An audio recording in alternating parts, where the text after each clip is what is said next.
ang buhay ay mapagdinlang dahil hindi natin alam kung sino ang nasa likuran natin na di nakikita sa ating mata. Tara, samahan niyo ako. Ating pupuntahan itong lugar na ito na sinasabi daw nila na meron daw nagpapakita na putol na ulo kapag gabi dito sa tulay na ito. Masyado akong curious dito eh. Kaya tara, samahan niyo ako. Ating alamin at kung ano ang misteryong meron dito.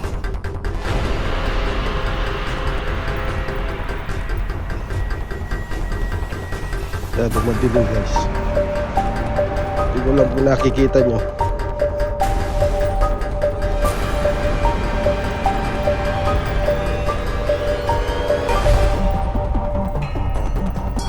Guys, makapit na tayo dito yun. Tara.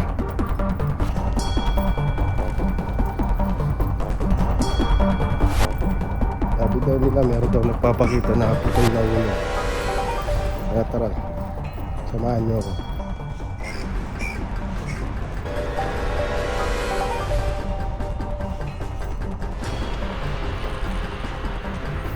Sa oras na ito, nakakaramdam na ako ng kaba at takot dahil sa pupuntahan kong ito.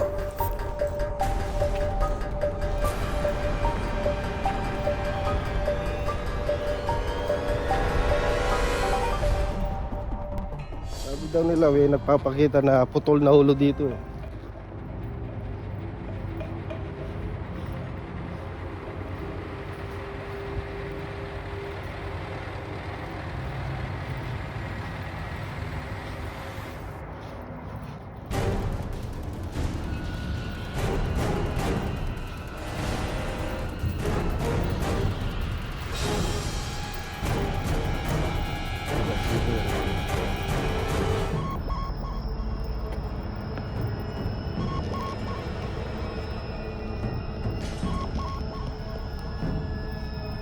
At dito na nga ang sinasabi nilang may nagpapakitang putol na ulo dito sa lugar na ito, sa ilalim daw ng tulay.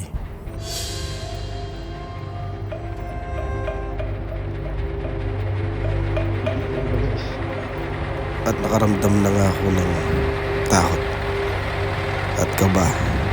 Parang kakaiba ang meron sa lugar na ito.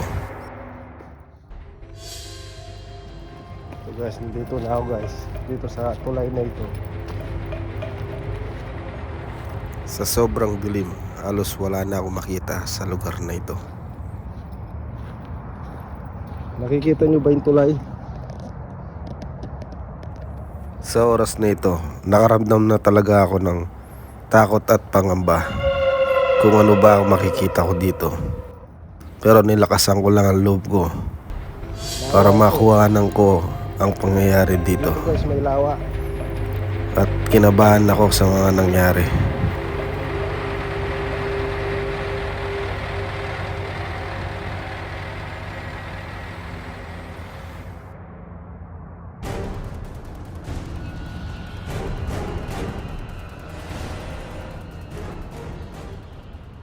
Wala kayo masyadong makita, pero ito, nandito na ako.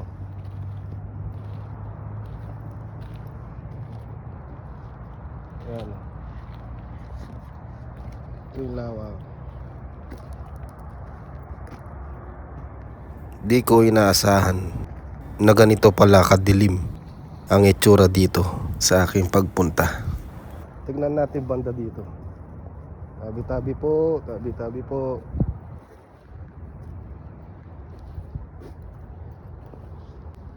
Ito yung upuan.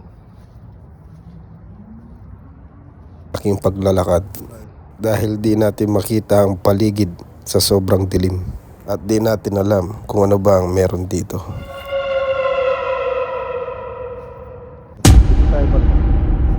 Tingnan natin dito.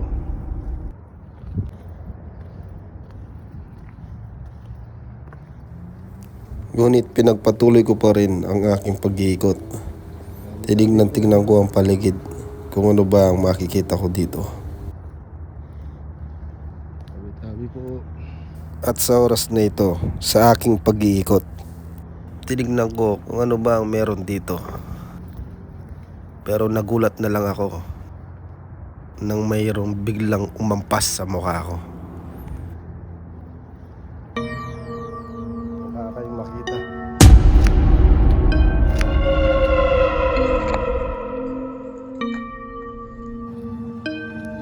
Ay nako. Gulat ako dun.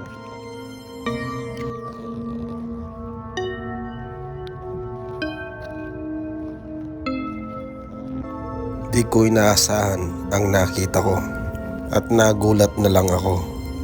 At sa pagkagulat ko, bigla ko tuloy na bitawan ang hinahawaan ko. Ang akala ko kung ano na. Mabuti ang umampas lang sa akin ay ang puno. Nagulat na lang ako nang bigla ko tong nakita. Nagulat ako, puno lang pala. Sa bawat lugar nating pinupuntahan, dapat lagi tayo nag-iingat dahil di mo alam kung ano ang sasalubong sa'yo. Siguro hanggang dito na lang tayo guys. Di natin alam kung totoo ba ang sabi-sabi nila. Maraming salamat sa panonood. Hanggang dito na lang tayo. Huwag niyo sanang kalimutan na mag-subscribe dyan para lumaki pa ang ating channel. Maraming salamat sa inyo.